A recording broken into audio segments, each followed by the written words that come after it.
Oh gosh, I was in middle school, I think, when the bug hit me. It's like, oh, I want to grow up and be an astronaut. I'm not really sure why. They asked me that in the interview, and I couldn't come up with a concrete, this defining moment. It's just sort of I think, an evolution of the idea of exploring, pushing the boundaries of what humans can do. I love math and science, I learned more about engineering as I grew up, and that all just sort of coalesced, and I stuck with it. Oh, that's a toughie. I've had a long duration and a short duration mission, so I've had a lot of time up there. But I think still I will always remember the first time I saw the Earth, right after we hit MECO, main engine cutoff, on STS-112, my first mission. And I was working on the flight deck, and it was my job to open the payload bay doors. And I opened the payload bay doors, and there was the Earth. And it was funny because even without thinking, the first words out of my mouth were, oh my goodness, our atmosphere is so thin. So that first view of the planet and just the instant impression of how fragile our world is, I think will always stay with me, because intellectually our atmosphere is thin. You can think about it and think about the circumference of the planet and the height of the atmosphere, but to see it really brings it home. It's like, wow, we have to take care of this place. We have a very fragile planet.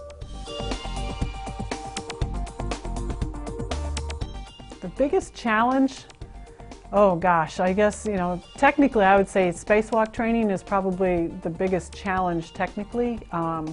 It requires really good physical conditioning and a lot of endurance, and and a lot of masteries of different kinds of skills. So that's probably technically the biggest challenge. But I think the challenge that a lot of people who have jobs like ours is just balancing work and home and things like that. That's a big challenge as well. So there's different kind of challenges, but any kind of job that pulls you away from home a lot or requires lots of hours, and there are many jobs out there that do that, require the same kind of attempts to balance. I think that's a challenge for a lot of us who work. What the biggest surprise was actually not anything I encountered flying in space, but it was getting a different idea of what gravity is after I returned to Earth. Because you grow up in gravity, you don't realize that raising your hand like this requires huge amounts of effort. You don't realize that you have this force that is just pulling you to the planet and wants to squish you flat as a pancake on the ground.